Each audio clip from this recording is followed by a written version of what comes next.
A 48-year-old black CEO walked into her own luxury hotel and was told we're full, guests only. She didn't argue.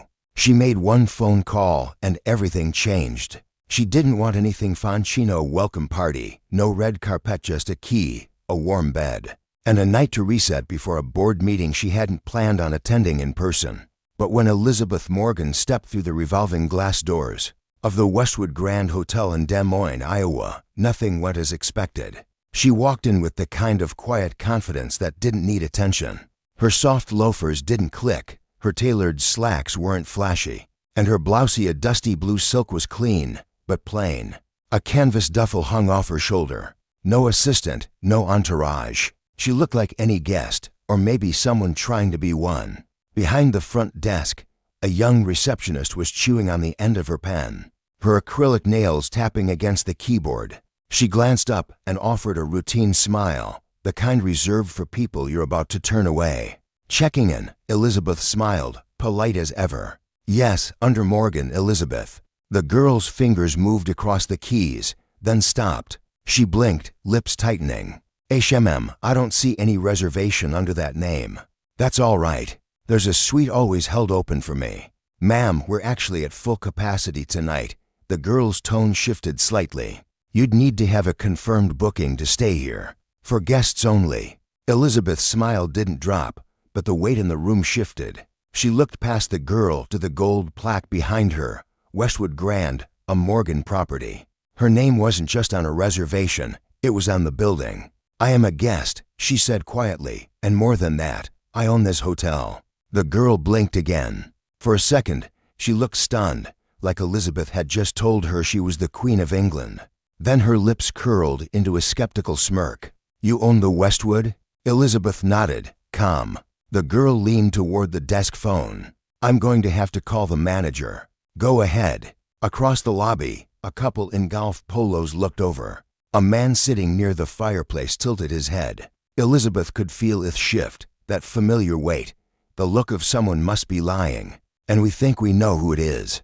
Moments later, a thin man with a crooked tie and a clipboard appeared from a side door. His badge read Assistant Manager, Ryan Parker. He took one look at Elizabeth and immediately started speaking with forced cheer. Good evening. Is there a problem with your reservation? She claims to own the hotel, the receptionist said, a little too loudly. Ryan hesitated. Elizabeth kept her eyes on him. I don't claim. I do. My name is Elizabeth Morgan. You'll find it on every quarterly report and every executive board memo. I'm here for one night. You should have a suite held under the owner block. Ryan adjusted his glasses. Right, just give me one moment, please. He turned toward the back, muttering something into his walkie. Elizabeth stood still. She didn't fidget, didn't raise her voice, but the air was getting thicker. That's when security appeared, not aggressively, not hands-on, but enough to make a point. One stood near the elevators, the other beside the coffee bar, just in case. Elizabeth's gaze didn't move. She didn't flinch, but inside she felt that quiet fire rising in her chest, not just because they didn't recognize her, but because they thought she didn't belong. Again, she could have pulled out her ID. She could have shown emails, ownership papers, photos from the ribbon cutting 6 years ago. But instead, she stepped back, pulled out her phone, and made one call. That's all she needed. But she knew this wasn't just about a room. It was about something much deeper, and the people around her were about to learn that the hard way. Elizabeth didn't pace. She didn't sigh or look at the time or start recording like some people might have. She just stood in the corner near the marble pillar, phone still in hand, quietly waiting. The call had lasted only 26 seconds. She didn't have to explain much. She didn't even raise her voice, just gave her location, her name, and said, I've been denied access to my own property. I need this resolved immediately. And then she waited. At the front desk, the receptionist kept typing, as if the screen might somehow change the truth. Ryan, the assistant manager, returned with a folder in hand. He looked nervous, but when he saw Elizabeth still standing there calmly, he tried a different tone. Miss Morgan, he said, emphasizing the last name this time, I think there's been a mix-up. We just want to verify. Elizabeth cut in gently. You can verify all you want. I'm not moving. Ryan looked past her to the security guard, who didn't budge. The staff was frozen in a quiet standoff, unsure whether to escalate or apologize. Neither option felt safe. She noticed the stairs 3 women sitting near the window, whispering behind their hands. A young man holding his laptop half open, pretending not to listen. The doorman was no longer greeting anyone. And that's when she saw a receptionist checking her phone under the desk, scrolling, searching, probably Googling her name, probably expecting nothing. It would have been funny if it weren't so familiar, because it always played out the same way. People thought they knew what power looked like, what leadership sounded like, what ownership wore. And someone like her brown skin, textured hair pulled into a neat puff, no designer purse, no loud jewelry didn't match the picture. So they questioned it. That's what stung, not the denial, but the fact that it wasn't even surprising anymore. She remembered another hotel lobby years ago in Milwaukee. She was 28, just made VP, wearing heels that gave her blisters and a suit to sizes too big, because it was all she could afford. Security had followed her from the moment she walked in. The only thing that saved her was the CFO coming down to greet her in person. She hadn't forgotten that day, and here she was 20 years later, still proving who she was in a building with her name on the paperwork. She sighed softly, eyes scanning the room. No apology yet, no correction, just the ticking clock and people trying not to stare too hard. And then the elevator dinged. 2 men stepped out, one in a gray suit with a clipboard, the other in a company fleece. Neither of them looked like hotel staff. They moved with purpose. Elizabeth recognized them immediately. Regional Vice President Marcus Bennett, District Manager Thomas Reed. Now it was their faces that showed a flicker of panic. Marcus approached fast, nodding at Ryan without even stopping. "Miss Morgan, we are so sorry. I just got the call." Thomas followed, breathless. "We're taking care of this right now." Ryan started to speak, but Marcus cut him off with a look. The receptionist froze in place, eyes wide. She suddenly realized who Elizabeth was. Her face turned pale, and she slowly took a step back. "Suite 1200 has been cleared," Thomas said, checking his tablet. "The driver's being rerouted to take you anywhere you need in the morning. Your usual fruit tray and espresso order will be waiting." Elizabeth gave the smallest smile. "Thank you," but she wasn't done watching. She wanted to see how everyone responded now that they knew who she was, whether their tone would shift, their posture would change. She wanted to witness the way power worked when it finally entered the room. Because it's one thing to be disrespected when people don't know your name, but it's something else entirely when they do and choose to do it anyway. Thomas pulled Ryan aside, his voice low but sharp.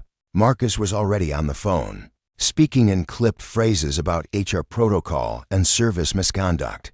The tension that had once been aimed at Elizabeth was now redirecting itself inward, ricocheting through the staff like a pinball of panic. Elizabeth didn't gloat.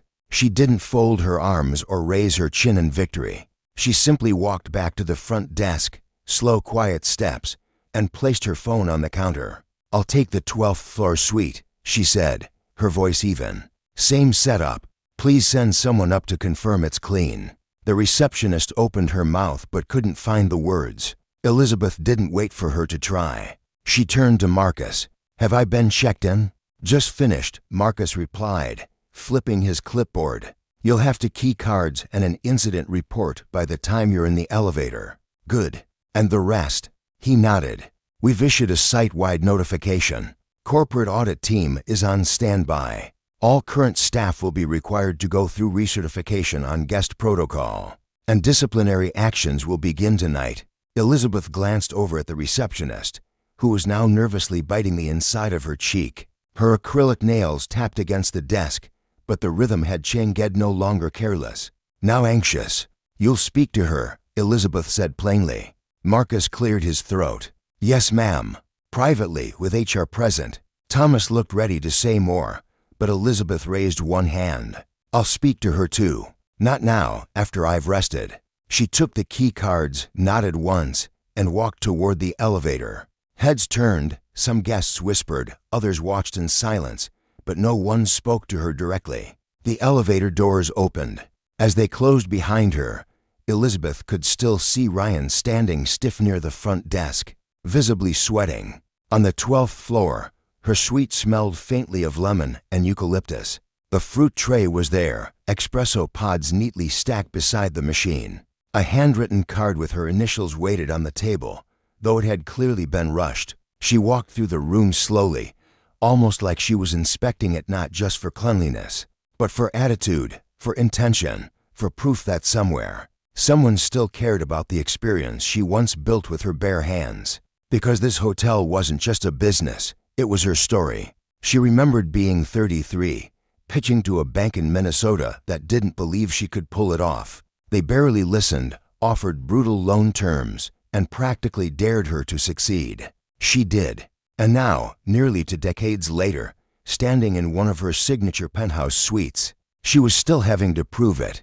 Her phone bootsaid a message from her assistant, everything in motion. "Let me know if you want a media statement." Elizabeth paused. She could have made this public easily. One tweet and it would have been viral. One interview and the headlines would have written themselves. But she wasn't interested in headlines tonight. This wasn't about rage. It wasn't about revenge. It was about respect and how it was too often tied to assumptions, not reality. She sat on the edge of the bed, hands folded in silence. Outside, the night was still electric, humming along Grand Avenue, the distant horn of a freight train in the industrial zone.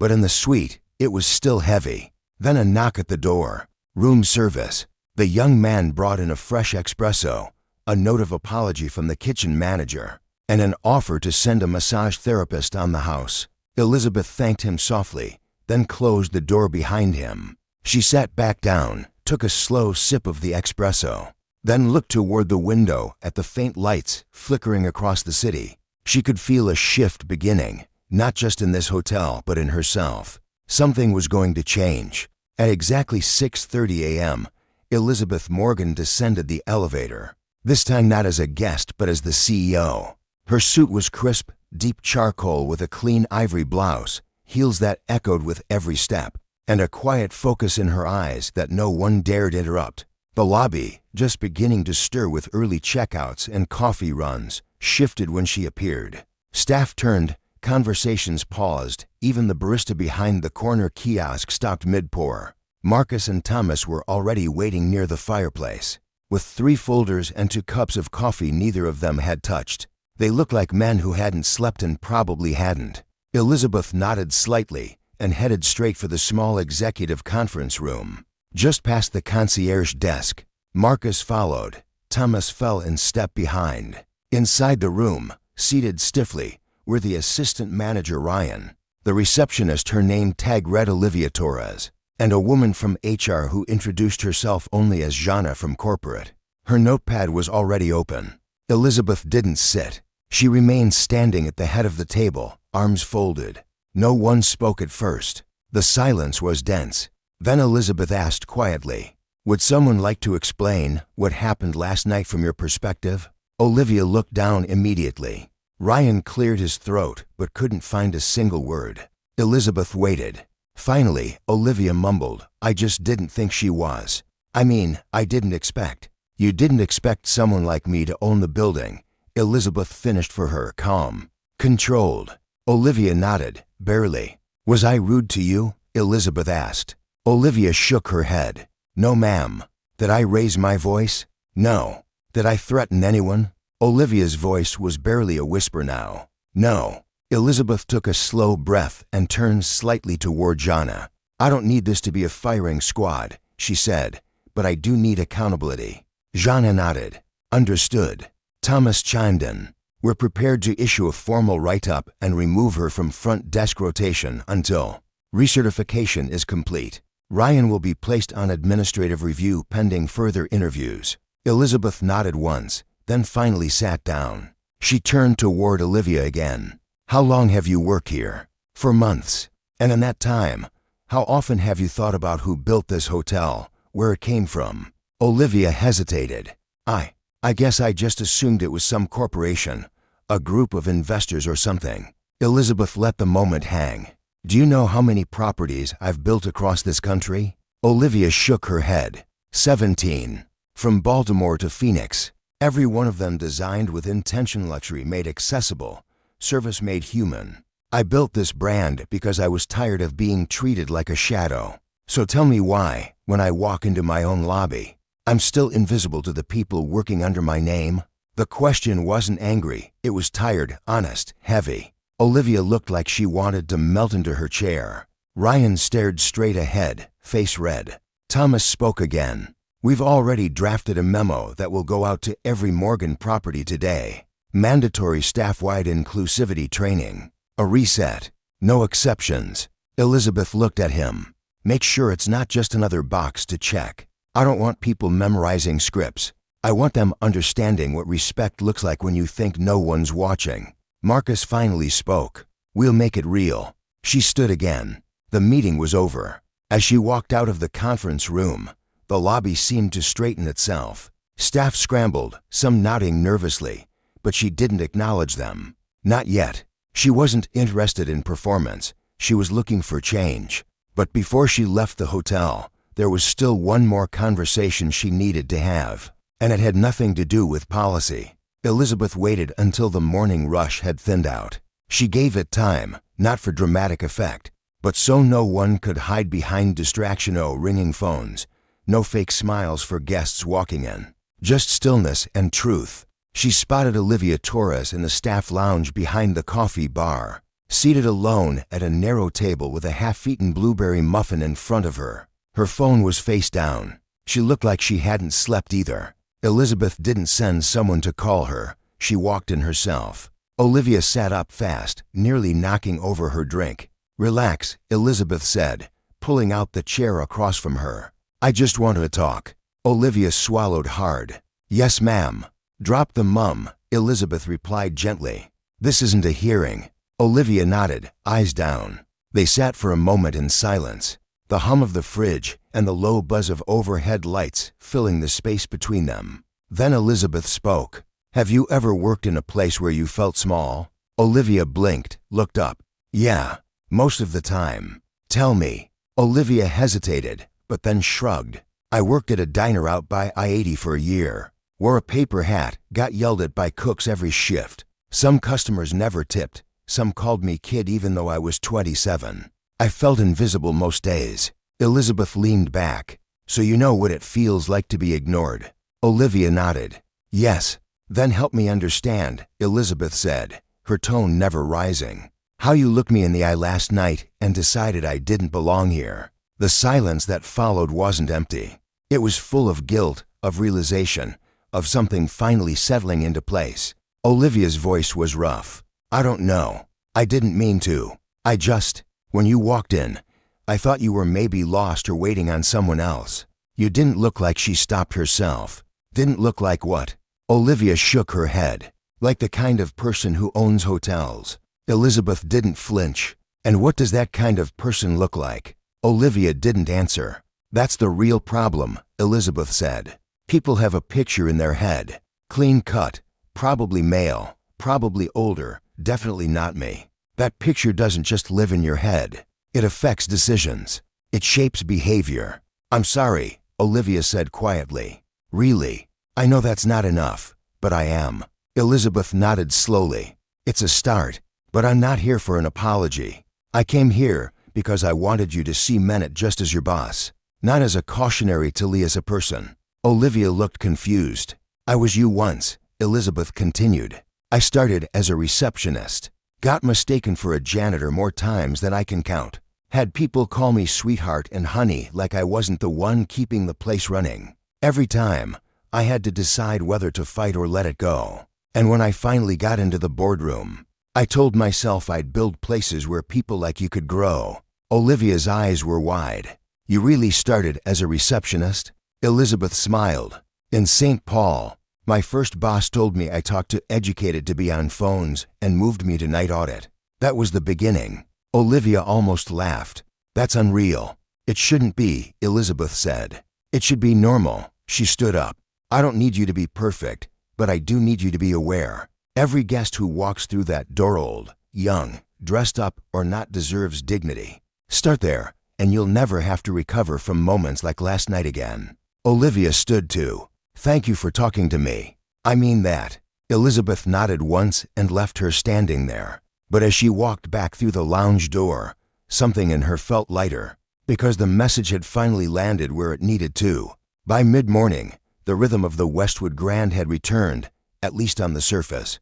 Guests wheeled their bags across polished tile. Coffee cups clinked gently at the bar. A small family asked about nearby zoos. The world moved on like it always does. But inside the management office, it was different. Marcus stood by the window, watching the valet rotate cars in front of the main doors. Thomas typed quietly at his laptop, drafting the official internal memo. Jana, the HR lead, reviewed new onboarding modules with a stony focus. And in the center of it all, Elizabeth read through a fresh stack of evaluations. Personnel files flagged for review. She wasn't angry, she was exact. "I'm not here to punish," she said aloud, scanning one report. "I'm here to prevent repetition." Thomas looked up. "We're adjusting our interview process for front desk hires. Not just for skill, also for empathy. Pattern testing, bias evaluation." "Good," Elizabeth replied. She tapped her pen once on the desk. "And put me on the rotation starting next quarter. I'll show up at random properties, quietly, like I did here." Marcus raised an eyebrow. "You want to be what, a secret guest?" "Not secret," she said. "Just anonymous until I'm not." Thomas grinned slightly. "That's going to make a lot of people nervous." "Good," she said. "Let them sit in it. The real version of this job doesn't come with warnings."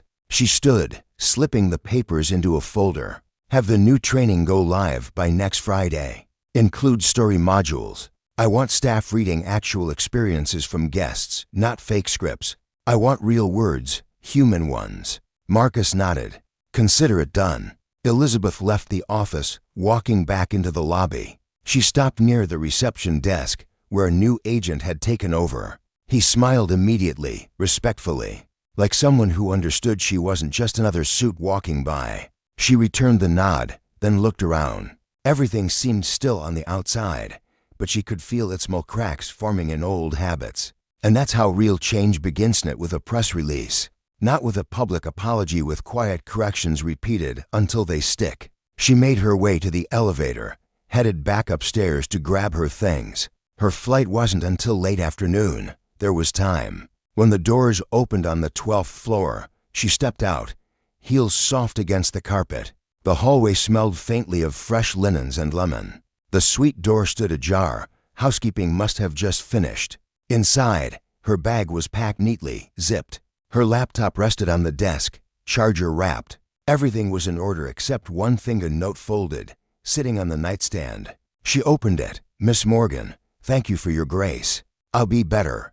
Olivia." It wasn't fancy, no envelope, just lined notepad paper and careful handwriting. But it meant more than a pre-written company apology ever could. Elizabeth folded it once and slipped it into her purse. Downstairs, a car was waiting. As she exited through the lobby, the same doorman from the night before opened the door with purpose. "Safe travels, Miss Morgan," he said warmly. "We hope to see you again soon." She smiled. "You will." As the car pulled away from the curb, she didn't look back. She didn't need to, because she'd left something behind, something heavier than luggage. She'd left the weight of being misjudged, the quiet ache of having to explain her worth. And what replaced it was better, understanding, discomfort, growth. For them, and maybe even for herself. But there was still one last thing she wanted to say, just not to the hotel or the staff. This message was meant for anyone who'd ever had to stand in a room and prove they belonged.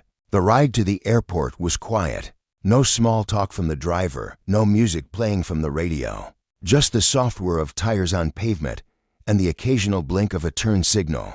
Elizabeth sat in the back seat, with one hand resting on her purse and the other holding the folded note from Olivia. She hadn't read it again, but it was there like a reminder, like a small piece of proof that the previous night hadn't been for nothing. She stared out the window at the rows of brick buildings, the corner gas stations, the faded signs for mechanics and bakeries. This wasn't where she'd planned to be this week, and yet maybe she'd been meant to be here all along, not for the board meeting, not for the business, but for the conversation. Because the truth is, this kind of thing didn't shock her anymore. She wasn't angry that it happened. She was tired that it kept happening. Tired of how often worth gets measured by assumptions. Tired of how fast people sort you into categories without asking a single question.